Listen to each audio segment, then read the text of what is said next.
বৃষ্টির দিনে শহর কলকাতার চেনা ছবিটা যেন আবারও সামনে এসেছে। আকাশ কালো করে নামছে বৃষ্টি, কোথাও রাস্তার উপর জমেছে জল, আবার কোথাও কিছুক্ষণের মধ্যেই সেই জল নেমেও যাচ্ছে। বৃষ্টির দাপটে সাধারণ মানুষের দৈনন্দিন জীবনেও পড়ছে তার প্রভাব। অফিস যাত্রী থেকে শুরু করে স্কুল কলেজের পড়ুয়া, ব্যবসায়ী থেকে পথ চলতি মানুষ, জল জমলে সমস্যায় পড়তে হচ্ছে অনেককেই। কলকাতা এবং পার্শ্ববর্তী বিভিন্ন এলাকায় এমন পরিস্থিতির মধ্যেই এবার সামনে এসেছে একটি ছবি। আর সেই ছবিতে অন্যরকম ভূমিকায় দেখা গেল বিজেপি বিধায়ক সজল ঘোষকে। সাধারণত রাজনীতিবিদদের দেখা যায় মঞ্চে বক্তব্য রাখতে, মানুষের সঙ্গে সভা করতে কিংবা রাজনৈতিক কর্মসূচিতে অংশ নিতে, কিন্তু এবার সজল ঘোষকে দেখা গেল একেবারে অন্যভাবে।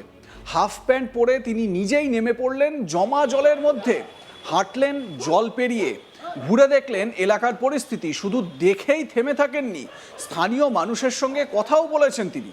মানুষের কাছে গিয়ে জানতে চেয়েছেন জল জমে তাদের কি ধরনের সমস্যা হচ্ছে, কোথায় বেশি জল জমেছে, কোথায় জল জমছে না, নামছে না, সাধারণ মানুষের কি সুবিধা হচ্ছে না, সেই সমস্ত বিষয় জানার চেষ্টা করেছেন বিজেপির এই বিধায়ক।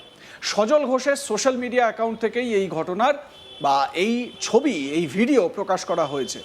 সেই ভিডিও সামনে আসার পরই বিষয়টি নিয়ে আলোচনা শুরু হয়েছে। অনেকেই বলছেন জনপ্রতিনিধি হিসেবে এলাকায় গিয়ে সাধারণ মানুষের সমস্যার কথা সরাসরি শোনা গুরুত্বপূর্ণ। ভিডিওতে দেখা যাচ্ছে বৃষ্টির মধ্যে জমা জলের পরিস্থিতি খতিয়ে দেখছেন সজল ঘোষ। জল কতটা জমেছে, মানুষ কিভাবে সেই জলের মধ্যে দিয়ে যাতায়াত করছেন, সব কিছুই দেখছেন তিনি। স্থানীয়দের সঙ্গে কথা বলার সময় তাদের সমস্যার কথাও শুনতে দেখা যায় সজল ঘোষকে। দেখুন সেই ভিডিওটি।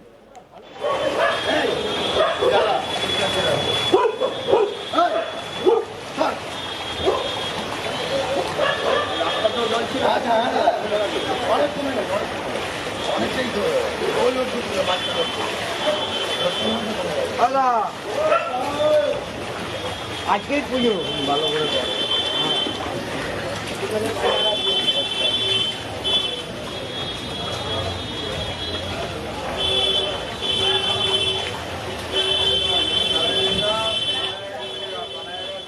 জল জমার সমস্যায় মানুষের ভোগান্তি অবশ্য নতুন নয়। বর্ষা এলেই কলকাতা ও আশপাশের বিভিন্ন জায়গায় জল জমার অভিযোগ ওঠে। ভারী বৃষ্টির পর কোথাও দ্রুত জল নেমে যায়, আবার কোথাও দীর্ঘ সময় জল দাঁড়িয়ে থাকে। ফলে বৃষ্টি যত বাড়ে মানুষের চিন্তাও তত বাড়ে। বাড়ির সামনে জল জমবে কিনা, রাস্তায় বেরোনো যাবে কিনা, যানবাহন চলাচল সমস্যা হবে কিনা, এইসব প্রশ্ন তৈরি হয়। এই পরিস্থিতির মধ্যেই সজল ঘোষের জমা জলে নেমে এলাকা পরিদর্শনের ছবি সামনে এসেছে। আর এই ঘটনাকে ঘিরে রাজনৈতিক প্রসঙ্গও স্বাভাবিকভাবেই উঠে আসছে। কারণ সজল ঘোষ যেখানকার বিধায়ক, সেই বরানগরে জল জমার সমস্যা নিয়ে এর আগে মন্তব্য করেছিলেন সেখানকার প্রাক্তন বিধায়ক সায়ন্তিকা ব্যানার্জি। কয়েক মাস আগে সায়ন্তিকা বলেছিলেন বরানগরটা অনেকটা গামলার মতো, ভৌগোলিক কারণেই এখানে জল জমে থাকে। সেই মন্তব্যের পর রাজনৈতিক মহলে ব্যাপক শোরগোল তৈরি হয়েছিল। বিরোধীরা এই মন্তব্য নিয়ে প্রশ্ন তুলেছিলেন। বরানগরে জল জমার সমস্যাকে কিভাবে দেখা হচ্ছে তা নিয়েও শুরু হয়েছিল রাজনৈতিক চাপানুতোর। আর সেই বরানগরেরই এখন বিজেপির বিধায়ক সজল ঘোষ। ভোটের লড়াইয়ে সায়ন্তিকা ব্যানার্জিকে হারিয়েই বরানগরের বিধায়ক হয়েছেন সজলবাবু। ফলে জল জমার সমস্যা নিয়ে তার ভূমিকা রাজনৈতিক দিক থেকেও যথেষ্ট নজর কাড়া। সজল ঘোষের এই জলময় পরিদর্শনকে অনেকেই সেই পুরনো বিতর্কের সঙ্গে মিলিয়ে দেখছেন। কারণ একদিকে রয়েছে জল জমার সমস্যা নিয়ে সায়ন্তিকার আগের মন্তব্য, অন্যদিকে এবার সেই জমা জলের মধ্যেই নেমে পরিস্থিতি দেখছেন বর্তমান বিধায়ক।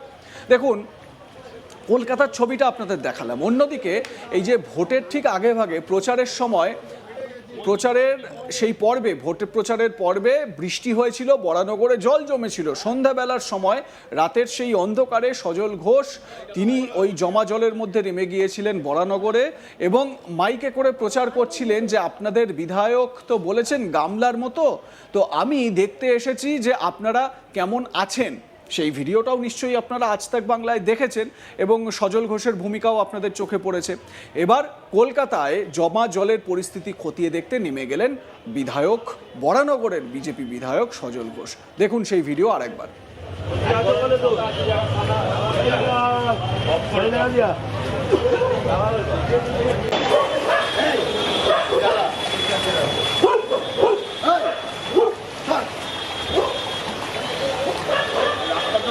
আচ্ছা অনেক কমে গেছে, অনেকটাই ওই বাচ্চারা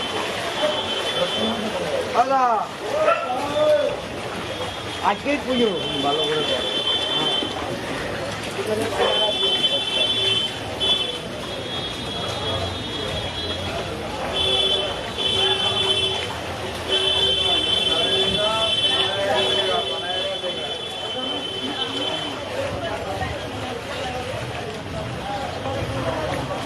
আরে জল কমছে।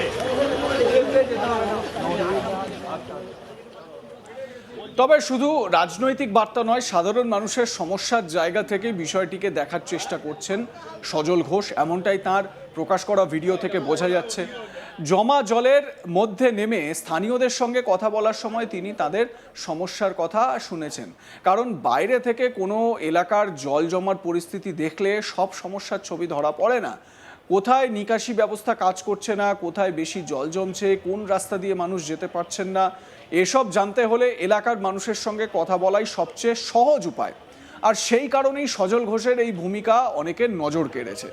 সোশ্যাল মিডিয়ায় ভিডিও প্রকাশের পর তার সমর্থকেরা প্রশংসা করেছেন।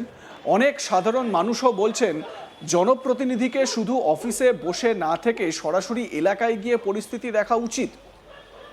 দেখুন, এখানে একটা বিষয় বলার যে জনপ্রতিনিধি তিনি এই জমা জলের মধ্যে মানুষের সঙ্গে কথা বলছেন বা ওই জমা জলে নিজে জল পায়ে সেখানে দাঁড়িয়ে রয়েছেন, তাতে করে জল নেমে যাবে এরকম কিন্তু নয় যে সঙ্গে সঙ্গে ম্যাজিকের মতন জল নেমে যাবে। কিন্তু মানুষের মনে একটা ভরসা আসবে যে আমার এলাকার জনপ্রতিনিধি আমার সুখে দুঃখে আমার খোঁজ নেয়, আমার সমস্যার মধ্যে আমার খোঁজ নেয়। একদিকে যেরকম বরানগরের বিধায়ক তিনি, তার পাশাপাশি যেহেতু এখন এই কলকাতা পুরসভার পুরো বোর্ড তো ভেঙে গেছে, তো এই 50 নম্বর ওয়ার্ডের কাউন্সিলরও ছিলেন কিন্তু সজল ঘোষ। তাই নিজের এলাকার জমা জলের ছবি কি সেটা দেখতে তিনি বেরিয়ে পড়েছিলেন সাধারণ মানুষের কথা শোনার জন্য। এমনিতেই সজল ঘোষ সম্পর্কে যেটা জানা যায়, তিনি জনপ্রতিনিধি হিসেবে খুব জনপ্রিয় এই কারণে তিনি তার এলাকার মানুষের খোঁজ খবর রাখেন প্রত্যেকটা সময়। বিভিন্ন বিষয়ে তাকে মানুষের সঙ্গে জনসংযোগ করতে দেখা যায়, মানুষের কাছে চলে যেতে দেখা যায়। তো এইটা হচ্ছে সজল ঘোষের একটা প্লাস পয়েন্ট। এবারে আসি এই যে ছবিটা, সেটা বর্ষার সময় জল জমা কলকাতা এবং শহরতলির একটি বড় সমস্যা। কয়েক ঘন্টার ভারী বৃষ্টিতেই বহু রাস্তায় জল জমে যায়। জল জমে গেলে গাড়ি চলাচলে সমস্যা হয়, সাধারণ মানুষকে অনেক সময় জল পেরিয়েই গন্তব্যে যেতে হয়। এর পাশাপাশি জমা জলের সঙ্গে নিকাশি ব্যবস্থার প্রশ্নও জড়িত। জল দ্রুত নামছে কিনা, নিকাশি নালা ঠিকমতো কাজ করছে কিনা, এই সব বিষয়ও গুরুত্বপূর্ণ।